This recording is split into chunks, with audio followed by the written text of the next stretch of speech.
નમસ્કાર વિદ્યાર્થી મિત્રો, લિબર્ટી સ્કૂલ દ્વારા આયોજિત ઓનલાઈન વિડિયો લેક્ચરમાં તમારું ફરીવાર સ્વાગત છે। તો વિદ્યાર્થી મિત્રો, આપણે પરમાણુનું બંધારણ બહુ લાંબા દિવસથી ચલાવી રહ્યા છીએ, બરાબર। તો આજે આપણે લગભગ માર કરતા 52-53 દાખલા તરફ આવ્યા છીએ। સ્વાધ્યાયના 67 દાખલા હતા, તો આજે આપણે 53મા દાખલાથી શરૂઆત કરશું। પાછળ 67 સુધી પહોંચવાનું છે, એટલે આપણું ચેપ્ટર પછી સંપૂર્ણ પૂરું થાય છે, પછી આપણે નવા ચેપ્ટર તરફ મળશું। ક્લિયર? એની સાથે સાથે લાસ્ટ વિડિયો લેક્ચર હતું, એમાં છેલ્લો એક્ઝામ્પલ હતો, એમાં આપણને કાઇનેટિક એનર્જી આપેલી હતી। કાઇનેટિક એનર્જી આપણે શોધી, કાઇનેટિક એનર્જી પરથી વેગ શોધવાનો હતો। તો ke બરાબર 1/2 mv², બરાબર। કાઇનેટિક એનર્જી મેળવી હતી, પણ વેગ શોધવાનું બાકી રહી ગયું હતું ઉતાવળમાં, એટલે તમારે વેગ ત્યાં શોધવાનો છે v²।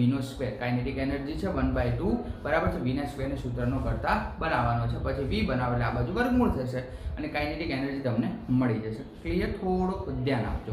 હવે આપણે 53મા દાખલા તરફ જઈએ, બરાબર। 53મો દાખલો આપણને શું કહે છે એની આપણે ચર્ચા કરીએ, બરાબર।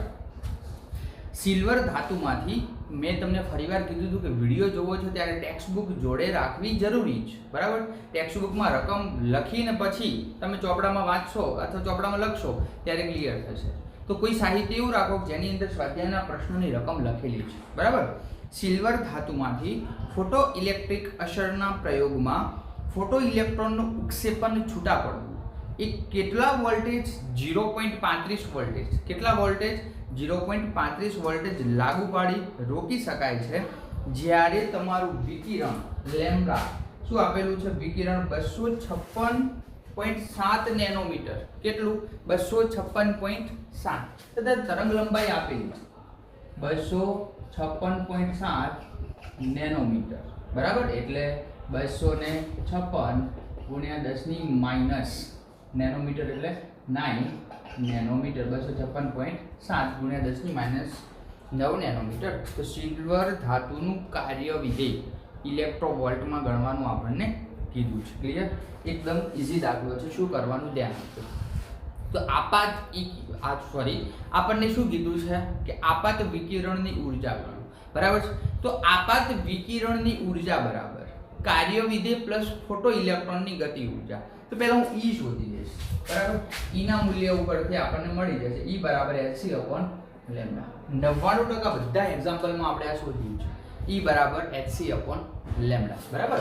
તો 6.626 ગુણ્યા 10⁻34 ગુણ્યા 3 ગુણ્યા 10⁸ ભાગ્યા લેમ્ડા 256.7 10⁻9 ક્લિયર?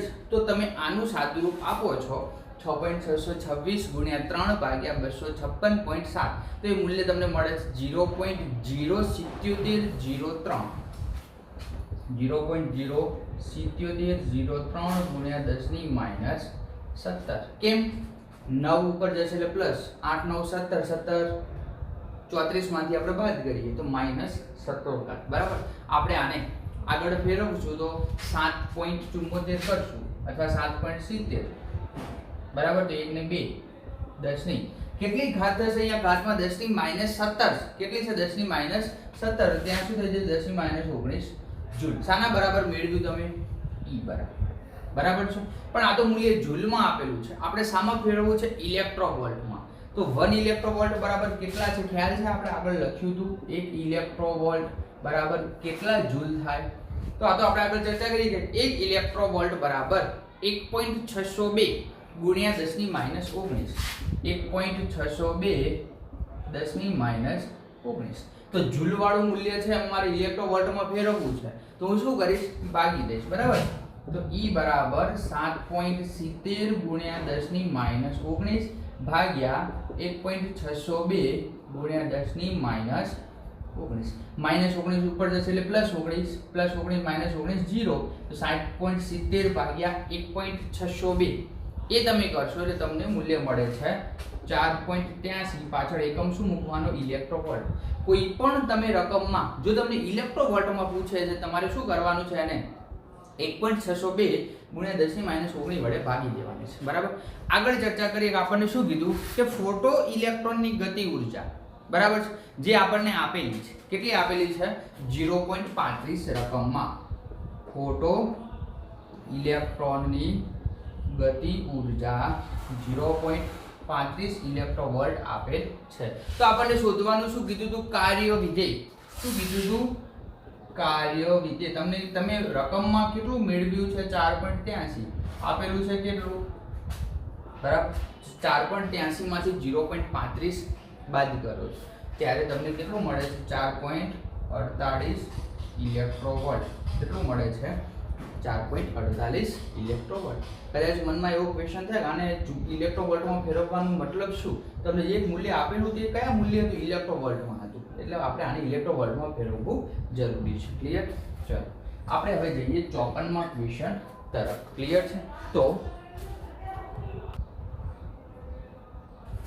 ધ્યાન આપજો. 54નો ક્વેશ્ચન, જ્યારે 150 પિકોમીટર તરંગ લંબાઈ વાળો જે આપેલું છે આપણે લખતા રહીએ. તરંગ લંબાઈ લેમ્ડા આપેલી છે કેટલી?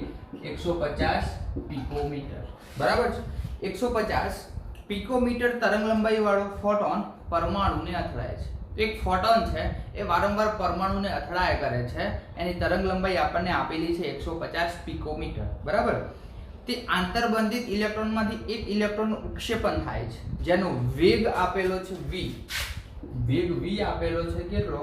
1.5 ગુણ્યા 10⁻⁷ એકમ મીટર સેકન્ડ ઇન્વર્સ. તો ઉર્જા ગણો જેને લીધે કેન્દ્ર સાથે બંધિત હતો. બરાબર? ઉર્જા ગણવાની કીધી છે આપણને. શું ગણવાની કીધી છે? ઉર્જા ગણવાની આપણને કીધી છે. ક્લિયર? તો ધ્યાન આપજો. આપણે શું કરશું? પહેલા તો આપણે એની ઉર્જા શોધી લઈશું, E. બરાબર છે? તો E બરાબર hc/λ 6.626 ગુણ્યા 10⁻34 ગુણ્યા 3 ગુણ્યા 10⁸ ભાગ્યા 150 ગુણ્યા 10⁻12. પિકોમીટરનું શામાં કન્વર્ટ કરી દીધું? મીટરમાં. પિકોમીટર એટલે 10⁻1 picometre is equal to 10⁻12 10⁻12 metre. બરાબર છે? તો આપણને કાઇનેટિક એનર્જી, જો કાઇનેટિક એનર્જી શોધવાની થાય તો બંધન ઉર્જા એટલે કાઇનેટિક એનર્જી, તો કાઇનેટિક એનર્જી બરાબર 1/2 mv².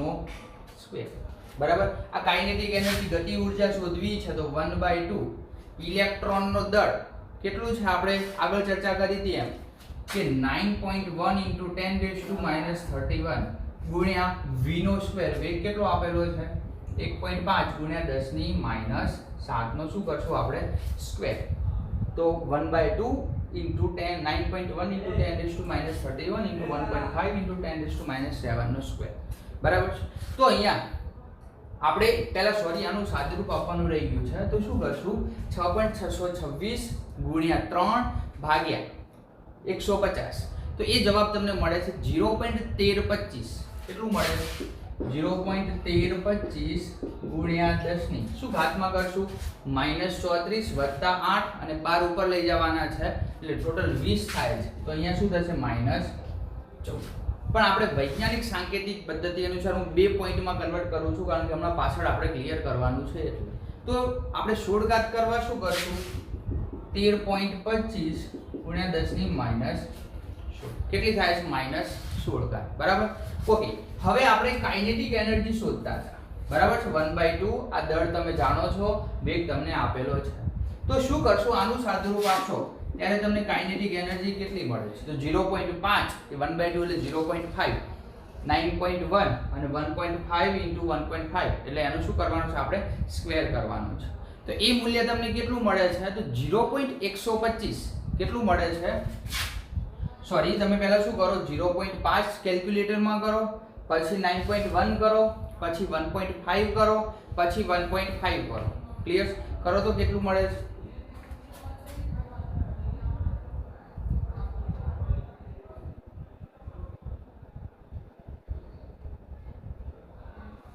ક્લિયર? ચલો, તો એ મૂલ્ય તમને મળે છે 10.30 ગુણ્યા 10⁻17. કેટલી મળે છે? 10.30 ગુણ્યા 10⁻17. બરાબર છે? તો આપણે શું કરશું? 10.023 હજુ પોઈન્ટને આ બાજુ ખસેડું છું, 10⁻18. શાના બરાબર મળે છે આપણને? Kinetic energy. શાના બરાબર? Kinetic energy. આપણને શોધવાની શું કીધી હતી? ઉર્જા. કઈ ઉર્જા? બંધન ઉર્જા. કઈ ઉર્જા? બંધન ઉર્જા. બરાબર છે. તો લખીએ છીએ બંધન ઉર્જા. બરાબર. તો આ એક મૂલ્ય આપણે મેળવ્યું હતું. કયું મૂલ્ય મેળવ્યું? 13.25 વાળું. કયું મૂલ્ય? 13.25. એમાંથી આપણે આ બાદ કરતી. બરાબર. જે મૂલ્ય મળે એ આપણું શું થઈ ગયું છે? જવાબ થઈ ગયો છે. શું થઈ ગયો છે? જવાબ થઈ ગયો છે. બરાબર છે. તો આપણે શું કરશું? ધ્યાન આપજો કે અહીંયા જે મૂલ્ય આપણને મળે છે એ મૂલ્યમાં આપણે કિંમતો મૂકશું. બરાબર છે. અહીંયા 10.023 × 10⁻17. સોરી, આ બાજુ ખસીએ છીએ એટલે ઘાતમાં શું થશે? 10⁻16 થશે. ક્લિયર? આવી ભૂલ નાની નાની ન કરતા, નહીં તો પરીક્ષામાં 100% કન્ફ્યુઝન થવાય છે. તો બંધન ઉર્જા આપણે કેટલી મેળવી છે? તો 13.25 × 10⁻16. એમાંથી હમણાં જે મેળવી એ બાદ કરી નાખો. Kinetic energy 1.03 × 10⁻16. આ બંને કોમન લઈ લો. 10⁻6 તો તમારો 16 તો તમને શું મળે છે? 13.25 છે. એમાંથી તમે 1.023 બાદ કરો તો તમને કેટલું મળે છે? 12.22 × 10⁻16 જૂલ. અને કદાચ જો ઇલેક્ટ્રોવોલ્ટમાં પૂછે તો શું કરશો? 12.22 × 10⁻16 ભાગ્યા 1 પોઈન્ટ. ઇલેક્ટ્રોવોલ્ટ બરાબર આપણે શું લખ્યું હતું? 1.602 × 10⁻19. બરાબર છે. એના વડે ભાગી દેવાનું છે.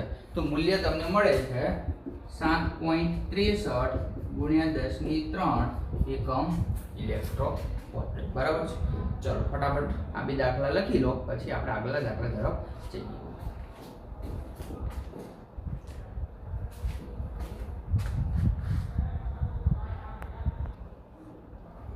ચાલો હવે આપણે 55 એક્ઝામ્પલ તરફ જઈએ. થોડો અગત્યનો એક્ઝામ્પલ છે, ધ્યાન આપજો. પાસવન શ્રેણીમાં, કઈ શ્રેણીમાં?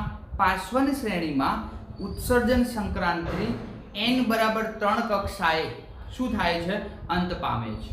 n બરાબર 3 કક્ષાએ અંત પામે છે. n કક્ષામાંથી શરૂ થાય છે. તો એક આપણે n1 બરાબર n લેવાનું છે, એક 3 લેવાના છે. બરાબર. એનો વેગ આપેલો છે v. એક સૂત્ર આપણને રકમમાં જ આપેલું છે.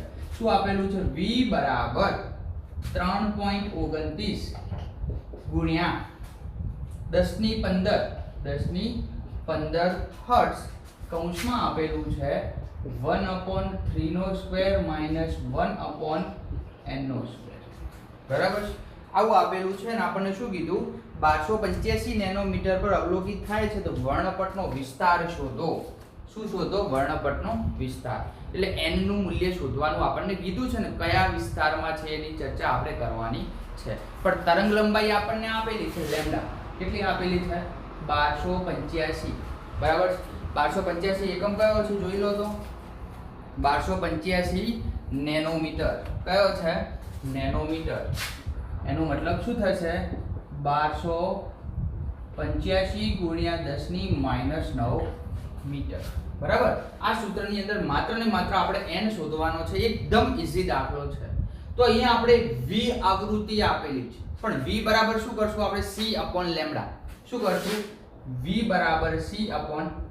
c 3 ગુણ્યા 10⁸ ભાગ્યા લેમ્ડા 1285 ગુણ્યા 10⁻9. બરાબર. આનું સાદુરૂપ આપવાનું છે તો આપણને મૂલ્ય મળે છે. ધ્યાન આપજો 0.000 કરો તમે 3 ભાગ્યા 1285 કેટલું મળે છે? 0.000. એક મિનિટ કરો તો કેલ્સી માં કેટલું મળે છે જોઈ લો ફટાફટ. 0.002384 ગુણ્યા 10⁸ હતી, ઉપર પ્લસ થશે એટલે 8 + 9 8 × 16 ને 1 17. કેટલી મળે છે? 17 મળે છે. બરાબર.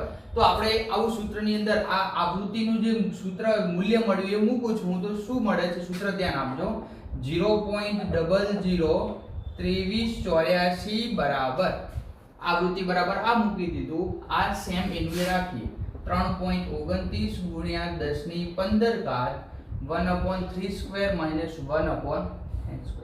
આપણને શોધવાનું શું કીધું છે? n નું મૂલ્ય શોધવાનું કીધું છે. શું મૂલ્ય શોધવાનું કીધું છે? n નું મૂલ્ય. ક્લિયર છે આટલું? તો હવે હું 1/n² ને સૂત્રનો કરતા બનાવું. 1/n². આને પકડી અને આ બાજુ લાવી દઉં છું સીધું, બરાબર. ચલો ઇઝ ઇક્વલ ટુ 1/3 નો સ્ક્વેર, 3 નો સ્ક્વેર કેટલો થાય 9, કેટલો થાય 9. તો 1 - 9 ક્લિયર માઈનસ ક્લિયર છે. અહીંયા ઇન્ટુ 10⁻17 કરવાનું ભૂલવાનું નથી. શું 10⁻17 કરવાનું ભૂલવાનું નથી, ક્લિયર છે. તો શું થશે 1/n² = 1/9 બરાબર છે. તો શું થશે 0.002384 ગુણ્યા 10⁻17. શું થશે ગુણ્યા 10⁻17 10⁻17 બરાબર. ફરીવાર સમજી લેજો. આને હું સૂત્રનો કરતા બનાવું છું તો આ નીચે આવી જશે 1/9 = 0.002384 ગુણ્યા 10⁻17 બરાબર છે. હવે આ પદ આવશે એ નીચે આવી જશે. નીચે આવી જશે એટલે આપણે કોઈની નીચે ના કરતા આપણે શું મૂકશું ઇન્ટુ 1/3.29 × 10⁻50. હવે તમે આનું સાદુરૂપ કઈ રીતે આપશો ધ્યાન આપજો. પહેલા તમે કરો 1/3.29 બરાબર છે. એ જે જવાબ આવે છે એને તમે આ બંને સાથે ગુણાકાર કરો અને 17 - 15 એટલે 2 ઘાત વધે છે.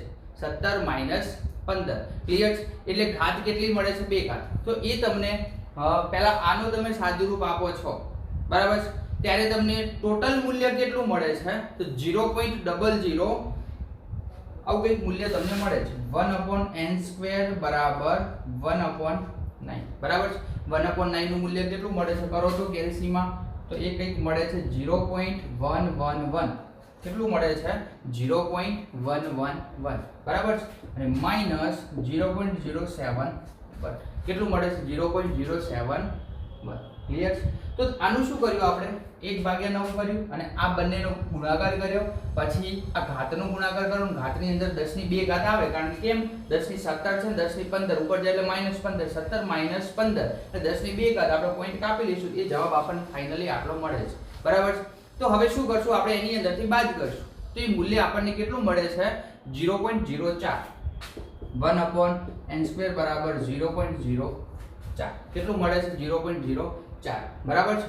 હવે આપણે આવું લખી શકીએ કે 0.04 એટલે કોના બરાબર થાય તો એ થાય છે અથવા આની જગ્યાએ હું આવું લખી શકું 1/25. તમે તમારી ગેલેક્સીમાં 1/25 કરો તે મૂલ્ય તમને કેટલું મળશે 0.04. તો 1/n² બરાબર 1/25 બરાબર છે. તો n² બરાબર શું થશે માટે n² બરાબર 25. n બરાબર શું થઈ જશે 5. શું થઈ જશે 5. તો n નું મૂલ્ય આપણને શોધવાનું કીધું હતું ને n નું મૂલ્ય આપણે કેટલી શોધી દીધું 5 બરાબર છે. આગળ ચર્ચા કરીએ કે આ કયા વિભાગમાં મળે છે તો ઇન્ફ્રારેડ વિભાગમાં. કયા વિભાગમાં ઇન્ફ્રારેડ વિભાગમાં બરાબર છે. થોડીક બીજી ચર્ચા કરી લો બરાબર છે જાણવા જેવું છે બરાબર કે જ્યારે આપણે લાયમન શ્રેણી ભણ્યા હતા ત્યારે n નું મૂલ્ય શું હતું n બરાબર 1. કઈ શ્રેણી હતી લાયમન બરાબર. અને હંમેશા લાયમન શ્રેણી હોય તો એ અલ્ટ્રાવાયોલેટ પારજાંબલી વિભાગમાં આપણને મળતું બરાબર છે. એ જ રીતે n બરાબર 2 હોય તો લાયમન પછી કઈ આવતી હતી બામર. કઈ આવતી હતી બામર. એ દ્રશ્ય વિભાગમાં આપણને મળતું હતું વિઝિબલ રિજિયનમાં બરાબર. n પછી 3 અને આગળ લાયમર બામર પછી પાસવન. એ બધી પાછળવાળી બધી કયા વિભાગમાં મળતી હતી સોરી IR.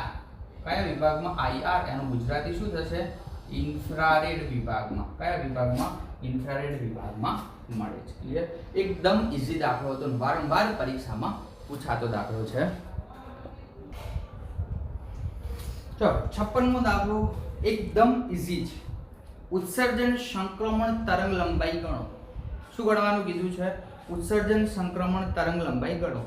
જો તે 1.3225 નેનોમીટર કેટલું આપેલું છે R1 આપણે ધારી લઈએ ધારો કે ત્રિજ્યા પાછળ શબ્દ મૂકેલો છે એટલે R1 બરાબર 1.3225 નેનોમીટર બરાબર છે. બીજું શરૂ થઈ અને R2 ક્યાં સુધી પહોંચે છે R2 બરાબર ક્યાં સુધી પહોંચે છે 211.6 પિકોમીટર પર અંત પામે છે આ સંક્રાંતિ કઈ શ્રેણીને લાગુ પડે? નામ આપો, વર્ણપટનો વિસ્તાર જણાવો. એકદમ ઈઝી દાખલો. ફરીવાર કે અહીંયા આપણને શું કીધું છે? બે ત્રિજ્યા જુદી જુદી આપેલી છે. પહેલા બંનેના એકમો ચેક કરો, અલગ અલગ છે કે સમાન છે. અહીંયા પિકોમીટર છે, અહીંયા નેનોમીટર છે. તો પહેલા આપણે એકમો સેટ કરવા પડશે. આને પિકોમીટરમાં રાખો, આને પણ પિકોમીટરમાં કન્વર્ટ કરો.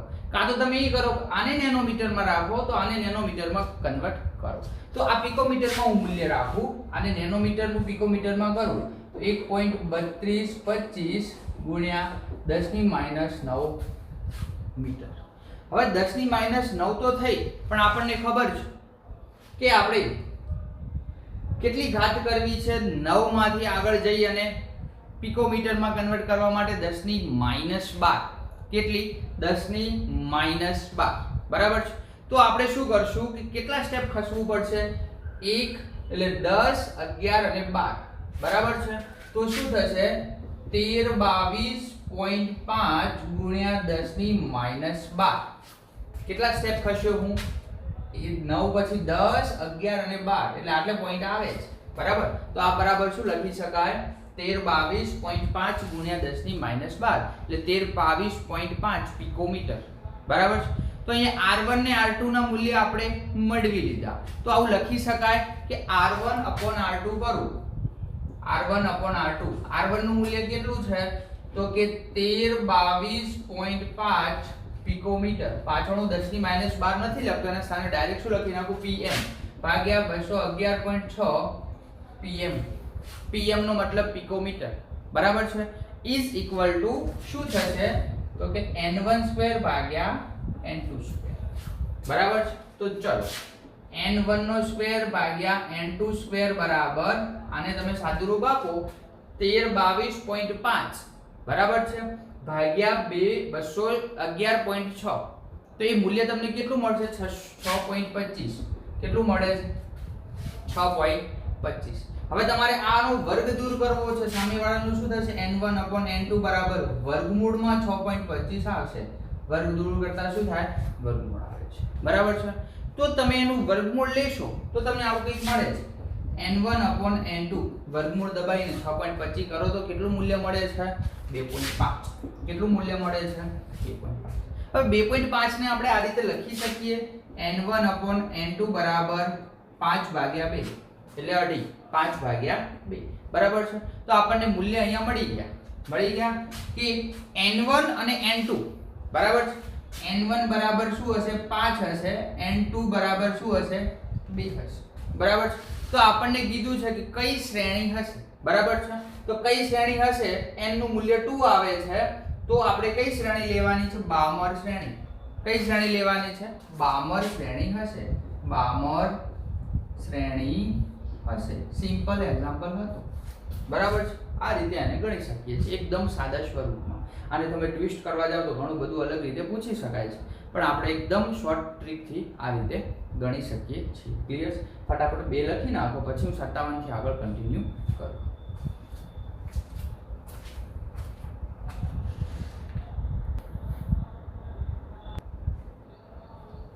ચાલો ક્લિયર? પણ આપણને શોધવાનું કંઈક અલગ કીધું તો ધ્યાન આપો. રકમ વાંચો. બરાબર. કયો દાખલો હતો? 56મો. શું કીધું? ઉત્સર્જન સંક્રમણની તરંગ લંબાઈ ગણો. લેમ્બડા ગણવાની કીધી હતી. લેમ્બડા ગણવાની રહી ગઈ છે. અહીંયા તો આપણે માત્ર આપણું નક્કી કરી દીધું. ક્લિયર? તો લેમ્બડા ગણવા માટે શું કરશું? ક્લિયર? ધ્યાન આપજો. આપણે આવૃત્તિનું એક સૂત્ર આવું લખ્યું હતું. આવૃત્તિ બરાબર અથવા v બરાબર શું લખ્યું હતું? તરંગ સંખ્યા. આને કીધું તરંગ સંખ્યા બરાબર શું લખ્યું હતું સૂત્ર? 1.097. બરાબર છે. હવે આગળ આપણે n1 ને n2 ના મૂલ્ય મેળવી દીધા છે. બરાબર છે. તો શું કરશું? n2 નો સ્ક્વેર માઈનસ n1 નો સ્ક્વેર. બરાબર છે. ગુણ્યા 10⁻7 1/n2² માઈનસ 1/n1². બરાબર છે. આની અંદર માત્ર ને માત્ર કિંમતો મૂકવાની થાય છે. બરાબર છે. તો શું થશે? 1.097 બરાબર છે. 1.097 into 10⁻⁷ 1/n2. n2 બરાબર શું લીધા? 2 નો સ્ક્વેર. 2 નો સ્ક્વેર માઈનસ 1/5 નો સ્ક્વેર. 1.097 ઇન્ટુ 10⁷ 2 નો સ્ક્વેર 4, 5 નો સ્ક્વેર 25. ક્લિયર છે? આટલા સુધી આપણે રહ્યા, બરાબર છે. પછી આનું સાદુરૂપ આપીએ તો શું થશે? ક્રોસ ગુણાકાર થાય છે. શું થાય છે? ક્રોસ ગુણાકાર.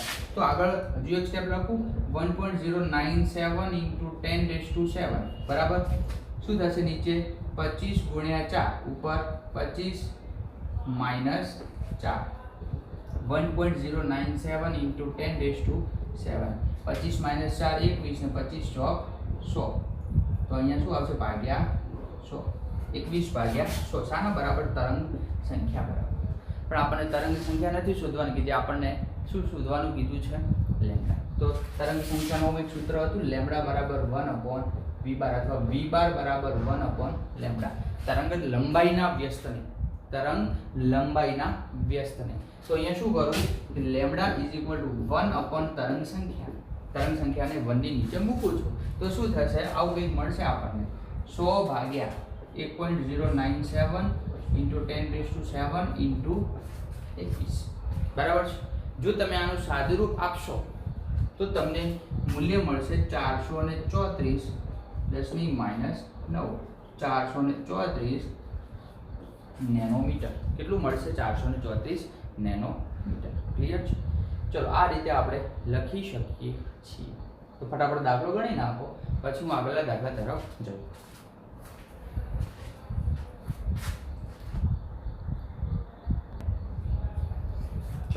આપણે હવે જઈએ છીએ 57માં દાખલા તરફ. બરાબર? 57, 58 અને 59 સેમ દાખલા છે, ખાલી કિંમતો અલગ અલગ છે. વાંચો. 57માં શું કહે છે? દ્રવ્યની દ્વૈત વર્તણૂક દ બ્રોગલીએ પ્રતિપાદિત કરેલ.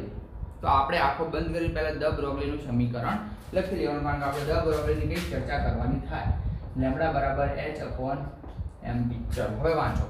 દ્રવ્યની દ્વૈત વર્તણૂક એ દ બ્રોગલીએ પ્રતિપાદિત કરેલી, જેને પરિણામે ઇલેક્ટ્રોન માઇક્રોસ્કોપની શોધ થઈ. આગળ જે વારંવાર જૈવિક અણુઓ અને આ પ્રકારના પદાર્થોના આવર્તન માટે ઉપયોગમાં કરાય છે. જો આ ઇલેક્ટ્રોન માઇક્રોસ્કોપમાં ઇલેક્ટ્રોનનો વેગ v આપેલો છે, કેટલો? 1.6 ગુણ્યા 10⁶ મીટર સેકન્ડ ઇન્વર્સ. તો ઇલેક્ટ્રોન સાથે સંકળાયેલ તરંગ લંબાઈ ગણો, લેમ્ડા કરો. આગળ રકમ કેટલી મોટી આપેલી છે કે દ બ્રોગલીનો ઉપયોગ આમાં થતો તો માઇક્રોસ્કોપના, પણ સિમ્પલ વેગ આપેલો છે ને શોધવાનું છે, તો આપણે કન્ફ્યુઝન નથી થવાનું. Lambda is equal two h 6.626 ગુણ્યા 10⁻34 ભાગ્યા m આપેલું નથી. તો ઇલેક્ટ્રોનનું દળ તો જાણો છો ને? હા, 9.1 ઇન્ટુ 10⁻31, 1.6 ગુણ્યા 10⁶. સીધું જ સાબિત કરી. તો શું કરશું આપણે? અહીંયા 10⁻34 ઉપર જશે એટલે +31, ઉપર જશે એટલે -6. તો તમને કેટલું મળે છે?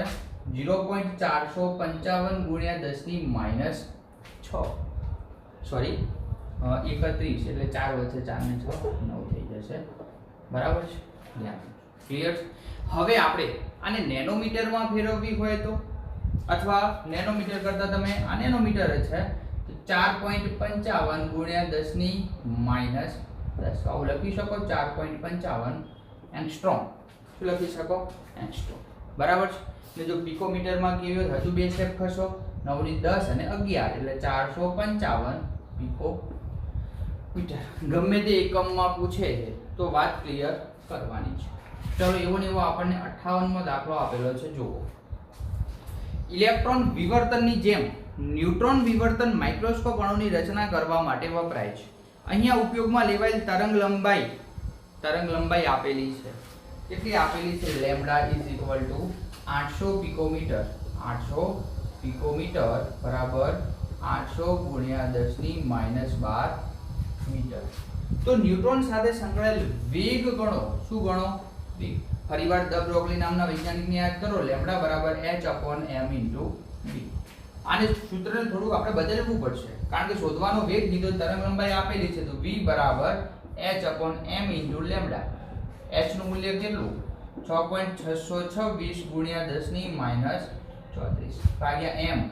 9.1 ગુણ્યા 10 ની માઈનસ 31 તરંગ લંબાઈ કેટલી આપેલી છે 800 ગુણ્યા 10 ની માઈનસ 4 બરાબર સાદુરૂપ આપી દેજો જે તમારો જવાબ મળે એ ક્લિયર છે ઓકે હવે ધ્યાન આપજો કે વેગ છે એટલે એકમ તો શું આવી જશે મીટર પ્રતિ સેકન્ડ આપણે જઈએ 59 માં દાખલા તરફ આવા એકદમ પપલું નાના દાખલા છે ધ્યાન આપજો 58મો પતી ગયો સોરી 59મો દાખલો જો બોહરની પ્રથમ કક્ષાના ઇલેક્ટ્રોનનો વેગ આપેલો છે ઇલેક્ટ્રોનનો વેગ કેટલો આપેલો છે v બરાબર 2.19 ગુણ્યા 10 ની 6 2.19 ગુણ્યા 10 ની 6 મીટર સેકન્ડ ઇન્વર્સ તેની સાથે સંકળાયેલ તરંગ લંબાઈ ગણો તરંગ લંબાઈ શોધવાનું કીધું છે બીજું બધું તો આપણે જાણીએ લેમ્બડા બરાબર h/m * v બરાબર h એટલે 6.626 ગુણ્યા 10 ની માઈનસ 34 ભાગ્યા 9.1 * 10 - 14 * વેગ કેટલો આપેલો છે 2.19 ગુણ્યા 10 ની 6 આનું સાદુરૂપ આપવાનું છે તો તમને જવાબ મળે છે ધ્યાન આપવાનું છે તમારો જે જવાબ મળે છે તરંગ લંબાઈ એ તમારે એકમ સાથે લખવાનું છે હું અહીંયા સોલ્વ કરતો નથી તમારે જાતે તમે સોલ્વ કરી દેજો બરાબર એવો ને એવો આપણને 60મો દાખલો આપેલો છે બરાબર થોડોક અગત્યનો છે શું કહેવા માંગે છે 1000 વોલ્ટના વિભવમાં v નું મૂલ્ય આપેલું છે કેટલું આપેલું છે 1000 વોલ્ટના વિભવમાં ઘૂમતા પ્રોટોન સાથે સંકળાયેલ વેગ આપેલ છે વેગનું મૂલ્ય કેટલું આપેલું છે 4.37 ગુણ્યા 10 ની 5 મીટર સેકન્ડ ઇન્વર્સ જો દળો 1 કિલોગ્રામ વજન ધરાવે છે દળ પણ જોડે અહીંયા આપેલું છે કેટલું આપેલું છે દળ 0.1 કિલોગ્રામ તો તરંગ લંબાઈ ગણો લેમ્બડા બરાબર h/m * v h 6.626 ગુણ્યા 10 ની માઈનસ 34 ભાગ્યા m દળ આપેલું છે 0.1 અને વેગ પણ આપેલો છે 4.37 ગુણ્યા 10 ની 5 બરાબર સાદુરૂપ તમારે જાતે તમારે આપવાનું છે તરંગ લંબાઈ તમને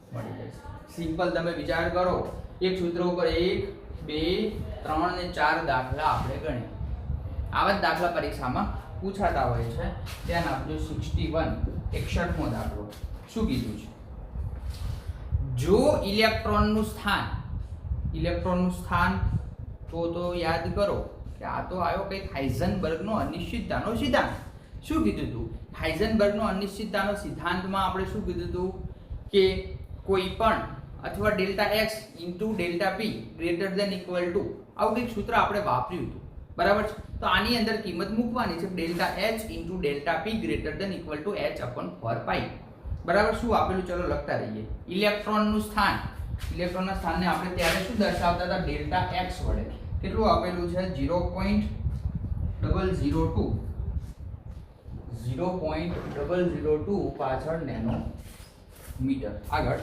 માપવામાં આવ્યું હોય તો વેગમાનમાં અનિશ્ચિતતા ગણો શું ગણવાનું કીધું ડેલ્ટા p એટલે શું વેગમાન ડેલ્ટા p ની અનિશ્ચિતતા ગણો આગળ ધારો કે ઇલેક્ટ્રોનનું વેગમાન આપણને આપેલું છે h/4πm into 0.5 નેનોમીટર બરાબર છે ઇલેક્ટ્રોનનું વેગમાન બરાબર આવું કંઈક આપણને રકમમાં આપેલું છે h/4πm ગુણ્યા 0.5 નેનોમીટર તો આ મૂલ્ય વ્યાખ્યાયિત કરવામાં કોઈ મુશ્કેલી હશે ધ્યાન આપો આપણે જોઈએ એટલે આપણને ખબર પડે ક્લિયર છે તો પહેલા આપણને શું આપેલું છે ડેલ્ટા x નું મૂલ્ય કેટલું આપેલું છે તો હમણાં આપણે લખ્યું 0.002 નેનોમીટર બરાબર 0.002 into 10⁻⁹ બરાબર છે પણ આપણે આને પિકોમીટરમાં કન્વર્ટ કરી દઈશું તો 10 11 અને 12 2 ગુણ્યા 10⁻12 pm નો મતલબ પ્રાઇમ મિનિસ્ટર નહીં pm નો મતલબ શું પિકોમીટર બરાબર છે તો આપણે આવું કંઈક સૂત્ર લખ્યું હતું, delta x into delta p greater than equal to h/4π, બરાબર છે. શોધવાનું શું કીધું? ડેલ્ટા p, વેગમાનમાં અનિશ્ચિતતા શોધો. શું શોધવાનું કીધું? વેગમાનમાં અનિશ્ચિતતા. શું થશે? h/4π into delta x. 4 નથી, h અપોન છે. આના બરાબર h અપોન, બરાબર. h બરાબર શું? 6.626 ગુણ્યા 10 ની માઈનસ 34 ભાગ્યા, બરાબર છે. બધા મૂલ્ય તમને આપેલા છે, તો શું કરશો? 4. તો 4 ઇન્ટુ પાઈ બરાબર 3.14 ગુણ્યા ડેલ્ટા x, 2 ગુણ્યા 10 ની માઈનસ 12. તો ડેલ્ટા p તમને કેટલું મળે છે? કરો તો કેલ્ક્યુલેટરમાં. 6.626 ભાગ્યા 4 ભાગ્યા 3.4 ભાગ્યા 2. તો મૂલ્ય તમને મળે છે, આઈ થિંક જોઈ લો તો 0.2637 ગુણ્યા 10 ની ઘાત કરો, પ્લસ માઈનસ 34 ઉપર 12 જશે એટલે શું થશે? માઈનસ 22. કેટલી થશે? માઈનસ 22. ક્લિયર છે? તો આપણે આને 2.637 ગુણ્યા, પણ એકમ થોડોક વેગમાનનો જરૂરી છે, યાદ રાખજો.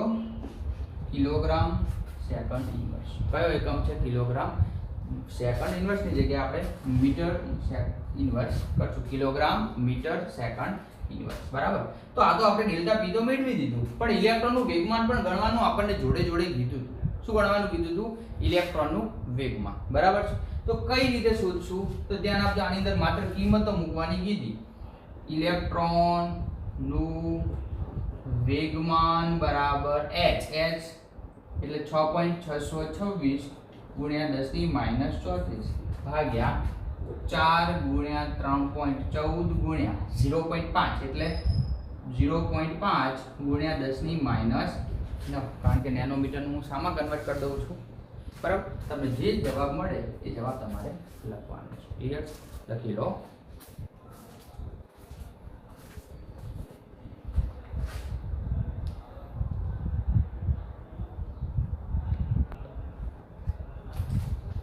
ચલો 62. 6 ઇલેક્ટ્રોન ક્વોન્ટમમાં આપેલા છે. કેટલા આપેલા છે? 6. તેમની ઉર્જાના ચડતા ક્રમમાં ગોઠવો. તમારી બુકમાં તમે ધ્યાન આપજો, ઉદાહરણ સ્વાધ્યાયનો એક્ઝામ્પલ નંબર 62. 6 ઇલેક્ટ્રોન ક્વોન્ટમમાં આપેલા છે, તેમને ઉર્જાના ચડતા ક્રમમાં ગોઠવો, બરાબર. આ સંયોગીકરણમાં કોઈ પણ સરખી ઉર્જાવાળા હોય તો એમની યાદી તૈયાર કરો. તો આપણને આવું કંઈક આપેલું છે, માત્ર હું n અને l ના મૂલ્ય નક્કી કરું છું, બરાબર. તો પહેલું આપણને આપેલું છે n બરાબર 4, l બરાબર -2, બરાબર. બીજું આપેલું છે n બરાબર 3, l બરાબર 2. પછી આપેલું છે n બરાબર 4, l બરાબર 1, n બરાબર 3, l બરાબર 2. પછી n બરાબર 3, l બરાબર 1, n બરાબર 4, l બરાબર 1, બરાબર છે. બાકી ml ને ms ના મૂલ્યો હું લખતો નથી. આપણે તો ઉર્જાના ચડતા ક્રમમાં ગોઠવવાનું છે, સૌથી વધુ ઉર્જા કોની હશે, બરાબર છે. તો આપણને અહીંયા મૂલ્ય આપેલા છે, તો આપણે હું બાજુમાં એક ખાનું લખું છું n + l, બરાબર છે. n + l. ક્લિયર છે? એટલે આ બંનેનો સરવાળો કરવાનો છે. શું કરવાનું છે? બંનેનો સરવાળો. ક્લિયર છે? તો ધ્યાન આપજો, કેટલું થશે? 4 + -2 એટલે n + 1 - પ્લસ 4 ને 2 6, 3 + 2 5, 4 + 1 4 + 1 5, 3 + 2 5, 3 + 1 4, 4 + 1 5, બરાબર છે. તો આવું કંઈક આપણે લખ્યા હતા કે કોની ઉર્જા વધુ હશે? જેના n + l નું મૂલ્ય વધુ, એની ઉર્જા વધુ. યાદ રાખજો, n + l વધુ તો ઉર્જા વધુ. અને બીજો નિયમ લખ્યા હતા કે જો n + l સમાન હોય, જો n + l સમાન હોય તો શું કરવું? જેનો n વધુ તેની ઉર્જા વધુ, બરાબર છે. તો નંબર આપી દઉં 1 2 3 4 5 અને 6 બરાબર છે। તો કોની ઉર્જા વધુ હશે એ લખવાનું છે। ક્લિયર છે। તો સૌથી વધારે n + l નું મૂલ્ય કોનું વધુ આવે છે તો 6। તો સૌથી વધુ ઉર્જા કોની હશે તો સૌથી વધુ ઉર્જા હશે પહેલાની બરાબર છે। ચાલો પછી જેના n + l નું મૂલ્ય વધુ તો 1 2 3 અને 4 મૂલ્ય આવે છે તો કોની વધુ ગણવી તો જેના n નું મૂલ્ય વધુ બરાબર છે। તો આ 5 છે ત્યારે n નું મૂલ્ય 3 છે, આ 5 છે ત્યારે n નું મૂલ્ય 4 છે, આ 5 છે ત્યારે n નું મૂલ્ય 3 છે, આ 5 છે ત્યારે n નું મૂલ્ય 4 છે। તો અહીંયા n નું મૂલ્ય પણ સમાન આવે છે 2 4 4 તો એની શક્તિ સમાન હશે। તો કયા કયાની શક્તિ સમાન હશે તો ત્રીજા અને છઠ્ઠાની શક્તિ સમાન છે, ત્રીજાની શક્તિ સમાન અને ચોથાની શક્તિ સમાન છે। ચલો એના પછી કોણ આવે છે એના પછી આવે છે n નું મૂલ્ય ઓછું તો એ પણ 5 વાળા છે એ 2 હતા। કયા 2 હતા બીજું અને ચોથું કયા હતા બીજું અને ચોથું તો બીજું અને ચોથાની શક્તિ કેવી છે સમાન છે અને છેલ્લું કોણ આવશે 4 એટલે પાંચમું છેલ્લું કોણ આવશે પાંચમું બરાબર। આ રીતે એને સોલ્વ કરી શકાય છે। જ્યારે આપણે n + l નો નિયમ જોયો ત્યારે આ વાત એકદમ મેં ક્લિયર કરી હતી। ક્લિયર। ચાલો હવે આપણે જોઈએ 63માં એક્ઝામ્પલ શું કીધું છે આપણને 63માં એક્ઝામ્પલમાં બ્રોમિન પરમાણુ 35 ઇલેક્ટ્રોન ધરાવે છે। શું ધરાવે છે બ્રોમિન તમારો એક પરમાણુ છે કેટલા ઇલેક્ટ્રોન ધરાવે છે 35 ઇલેક્ટ્રોન ધરાવે છે।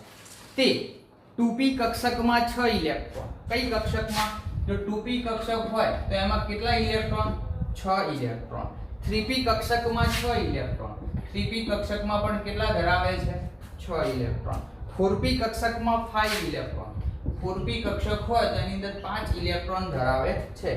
તો કયો ઇલેક્ટ્રોન સૌથી ઓછો કેન્દ્રીય ભાર અનુભવશે તો અહીં એક વસ્તુ ક્લિયર કરવાનું છે શું કે આપણે અહીંયા જોઈએ કે p કક્ષક છે p કક્ષકમાં વધુમાં વધુ કેટલા ઇલેક્ટ્રોન સમાય તો કે આપણે લખ્યું 6 કેટલા ઇલેક્ટ્રોન આવે 6 તો અહીંયા 2p કક્ષક અને 3p કક્ષક એ સંપૂર્ણ પેક છે કારણ કે એની અંદર સંપૂર્ણ કક્ષકમાં ઇલેક્ટ્રોન કેટલા છે 6 પણ 4p કક્ષકમાં ઇલેક્ટ્રોન કેટલા આવેલા છે 5 ઇલેક્ટ્રોન એનો મતલબ કે કક્ષક સંપૂર્ણ ભરવા માટે હજુ એક ઇલેક્ટ્રોનની જરૂર છે કેટલા ઇલેક્ટ્રોનની એક ઇલેક્ટ્રોનની જરૂર છે એટલે આપણે એવું લખવું કે 4p કક્ષક કેવી છે અર્ધ ભરાયેલી છે કેવી છે અર્ધ ભરાયેલી આથી એનો કેન્દ્રીય વીજભાર શું હશે ઓછો હશે। ક્લિયર આવો સિમ્પલ ક્વેશ્ચન પૂછાય છે। હવે આપણે જઈએ છીએ 64 ધ્યાન આપજો શું કીધું 64 માં નીચેના કક્ષકોની જોડમાં કઈ જોડ વધુ અસરકારક કેન્દ્રીય વીજભાર ધરાવે 2s અને 3s માંથી બીજી છે 4d અને 4f પાછું કીધું છે 3d અને 3p આમાંથી અસરકારક કેન્દ્રીય ભાર કોણ ધરાવે છે તો આપણે કીધું કે સૌથી વધુ કેન્દ્રથી નજીક હશે તો અસરકારક કેન્દ્રીય ધન વીજભાર વધુ હશે। તો આમાંથી 3s અને 2s માંથી કઈ કક્ષક કેન્દ્રની વધુ નજીક આવેલી હશે તો આવું કંઈક આપણે ચર્ચા કરી હતી યાદ કરો પરમાણુનું કેન્દ્ર પહેલો શક્તિ સ્તર તો માત્ર 1s બીજો શક્તિ સ્તર તો 2s અને 2p ત્રીજો શક્તિ સ્તર 3s 3p અને 3d તો ચલો પહેલામાં 2s નજીક આવશે કેન્દ્રથી 3s નજીક તો જવાબ તમારો શું આવશે 2s તો સૌથી વધુ કેન્દ્રીય ધન વીજભાર કોણ ધરાવશે આ પછી 4d નજીક આવશે 4f બંને ચોથા શક્તિ સ્તરમાં આવશે પણ પહેલી કઈ ભરાશે 4d પછી 3d આવશે 3p તો 3p બરાબર પહેલા 3p આવશે પછી 3d આવશે બરાબર આ રીતે કેન્દ્રીય વીજભાર આપણે ચર્ચા કરી શકીએ છીએ। ક્લિયર ચાલો ધ્યાન આપજો હવે જોઈએ 65 65મો દાખલો એલ્યુમિનિયમ અને સિલિકોનની 3p કક્ષકમાં અયુગ્મિત ઇલેક્ટ્રોન હાજર છે કોની એલ્યુમિનિયમની અને સિલિકોનની એમાં અયુગ્મિત ઇલેક્ટ્રોન હાજર છે કયો ઇલેક્ટ્રોન વધુ કેન્દ્રીય ધન વીજભાર અનુભવશે આમાં થોડી ચર્ચા કરવાની છે બરાબર। તો તો એલ્યુમિનિયમ કયા નંબરનું તત્વ છે? 13 નંબરનું. કયા નંબરનું? 13 નંબરનું. સિલિકોન એના પછી તરત. બરાબર. મેં એસી પોષકલો આપો કે. તો ઇલેક્ટ્રોન રચના જોવી છે તો આની ઇલેક્ટ્રોન રચના કંઈક આવી થશે. બરાબર છે. કયો? 13મો નંબર છે એટલે ઇલેક્ટ્રોન રચના શું થાય છે? p માં ઇલેક્ટ્રોન ભરાવાની શરૂઆત થશે. શામાં? p માં. તો 3s2 3p1 અને 3s2 3p2. બરાબર. આગળ તો બધી આવશે જ. કઈ કઈ આવશે? 1s1 sorry 1s2 2s2 2p6 3s2 3p1 અને આની આગળ પણ કઈ કક્ષકો રહેલી હશે. આ તો મેં માત્ર ને માત્ર બાહ્યતમ કક્ષા દર્શાવી છે. બરાબર. તો અહીંયા આપણે એ ધ્યાન આપવાનું છે કે એલ્યુમિનિયમ અને સિલિકોન. તો એલ્યુમિનિયમ કરતા સિલિકોનમાં કેન્દ્રીય વીજભાર વધુ છે. શામાં વધુ છે? સિલિકોનમાં. કેમ? એના પાછળનું કારણ આપો. કારણ કે સિલિકોનના 3p કક્ષકના ઇલેક્ટ્રોન સિલિકોનના 3p કક્ષકના ઇલેક્ટ્રોન વધુ છે. બરાબર છે. કેટલા ઇલેક્ટ્રોન છે? 2 અયુગ્મિત ઇલેક્ટ્રોન હાજર છે. બરાબર. આની અંદર અયુગ્મિત ઇલેક્ટ્રોન કેટલા થશે?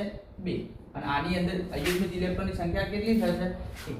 અયુગ્મિત ઇલેક્ટ્રોન એટલે સિંગલ ઇલેક્ટ્રોન. બરાબર. તો જેના અયુગ્મિત ઇલેક્ટ્રોન વધારે. બરાબર છે. તે શું થશે? કયો ઇલેક્ટ્રોન કેન્દ્રથી વધુ આકર્ષણ ધરાવશે? કેન્દ્રીય ધન વીજભાર કોણ ધરાવશે? સિલિકોન. કારણ કે સિલિકોનમાં અયુગ્મિત ઇલેક્ટ્રોન કેટલા આવેલા છે? ઓલામાં કેટલા છે? ક્લિયર? ચલો ફટાફટ 62 63 64 અને 65 લખી લો. પછી માત્ર 2 ક્વેશ્ચન બાકી રહે છે એની ચર્ચા આપણે કરીશું.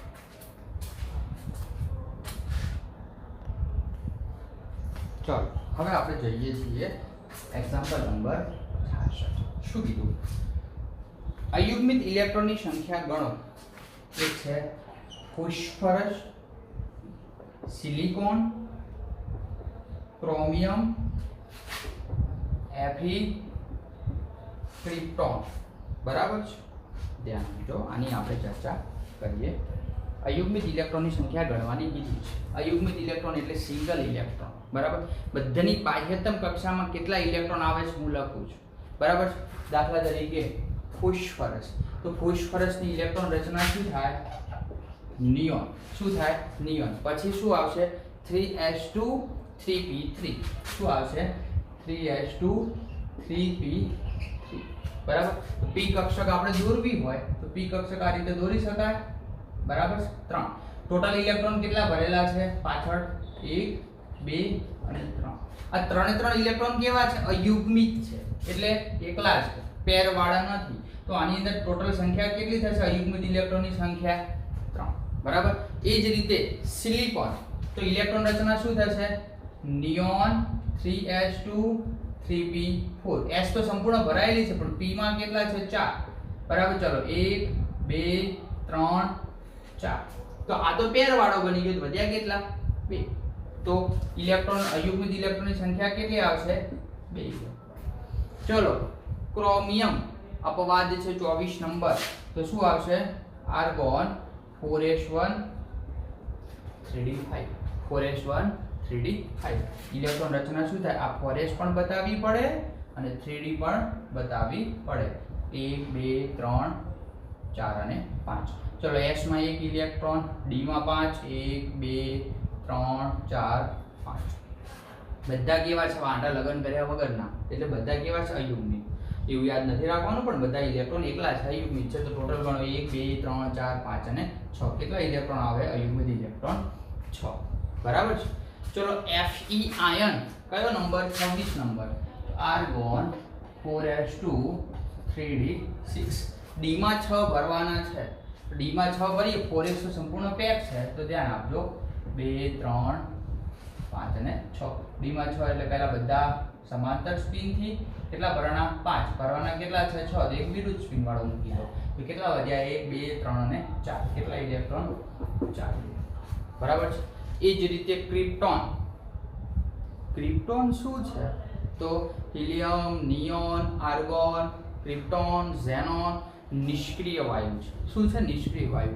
અને નિષ્ક્રિય વાયુમાં એક પણ અયુગ્મિત ઇલેક્ટ્રોન જોવા મળતો નથી. ધ્યાન આપજો. કેટલા છે?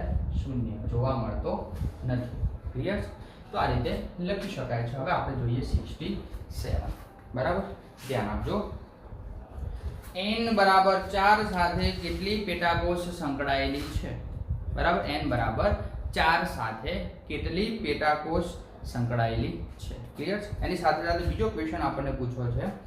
n બરાબર 4 પેટાકોષમાં ms નું મૂલ્ય -1/2 ધરાવતા કેટલા ઇલેક્ટ્રોન હશે? તો ઇલેક્ટ્રોન ગણવા હોય તો n બરાબર 4 આપેલો છે. બરાબર, તો ઇલેક્ટ્રોનની સંખ્યા આપણે શું કરતા હતા? n નો સ્ક્વેર બરાબર 4 નો સ્ક્વેર બરાબર કેટલા?